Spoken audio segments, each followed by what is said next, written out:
Kali ini saya akan menjelaskan tentang tujuan pembangunan berkelanjutan itu seperti apa sih. Nah, salah satunya adalah kesehatan yang baik. Nah, mengapa sih kesehatan menjadi hal yang sangat penting dalam salah satu tujuan pembangunan berkelanjutan?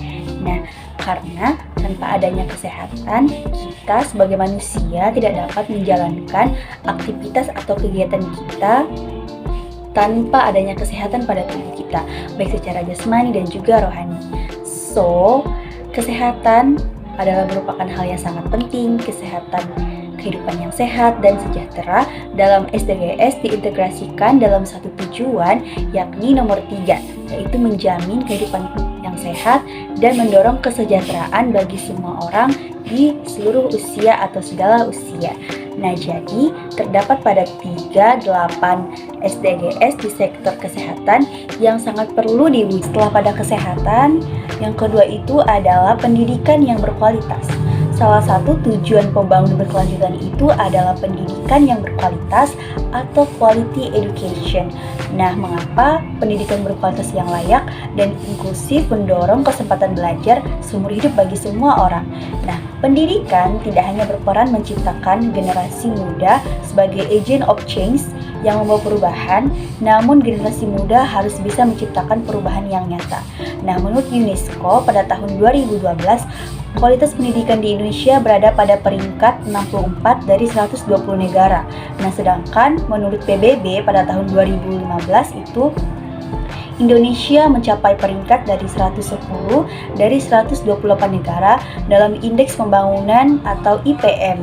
Nah, jadi dengan angka 0,64 di Indonesia masih tertinggal di negara tetangga yaitu Singapura dan Malaysia.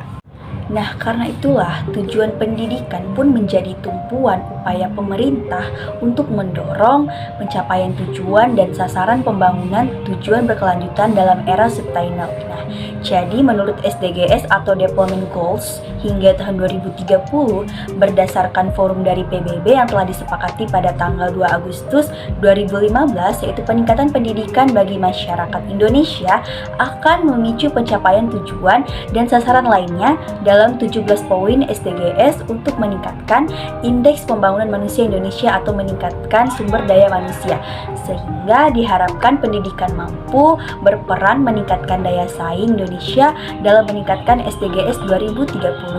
Oleh sebab itu, pendidikan sangat penting ya teman-teman untuk meraih atau mencapai agar kita selalu berpikir kreatif, inovatif, dan memiliki daya saing yang tinggi.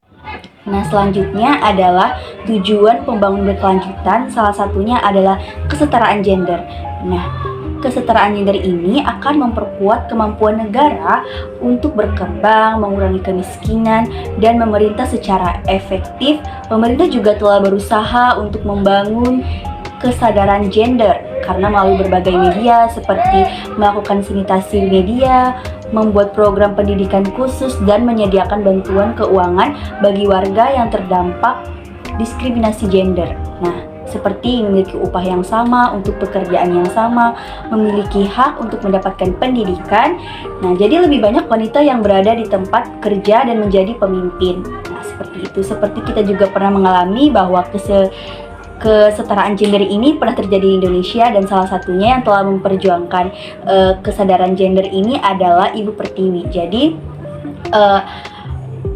martabat laki-laki dan perempuan itu menjadi setara. Jadi yang dulunya bahwa kita sebagai wanita hanya bekerja di dapur dan melakukan pekerjaan di rumah dan tidak boleh mendapatkan pendidikan ataupun bekerja sesuai dengan derajat dan martabat laki-laki. Tetapi sekarang karena kita telah diperjuangkan hak kita dan menjadi sama, dan kita menjadi wanita yang bisa mendapatkan hak dan gender yang sama dengan laki-laki. Nah, selanjutnya itu adalah pemakaian yang bertanggung jawab. Nah, kenapa sih kita harus bertanggung jawab dalam menggunakan semua yang kita pakai, seperti menggunakan air yang tidak berlebihan, mengkonsumsi barang yang tidak berlebihan, karena jika sesuatu yang berlebihan itu tidak baik ya teman-teman. Nah, jadi pemakaian yang bertanggung jawab itu juga merupakan dari tujuan pembangunan berkelanjutan loh. Nah, jadi pemakaian, konsumsi, dan produksi yang bertanggung jawab adalah salah satu hal dari 17 tujuan global yang tersusun dalam agenda pembangunan berkelanjutan pada 2030 loh. Nah, jadi Diharapkan kita sebagai mahasiswa untuk tidak menggunakan secara sesuatu itu yang berlebihan ya teman-teman. Contohnya dalam kehidupan sehari-hari kita menggunakan air secara sesuai dengan pemakaian, dan juga salah satunya itu adalah yang perlu kita ingat adalah memakai atau menggunakan alam secara tidak berlebihan yang dapat menyebabkan seperti erosi, kerusakan lingkungan, dan kerusakan alam. Jadi harus bijaksana dalam menggunakan sesuatu ya teman-teman, karena sesuatu yang berlebihan itu tidak baik. Sekian video dari saya ucapkan terima kasih dan sampai jumpa.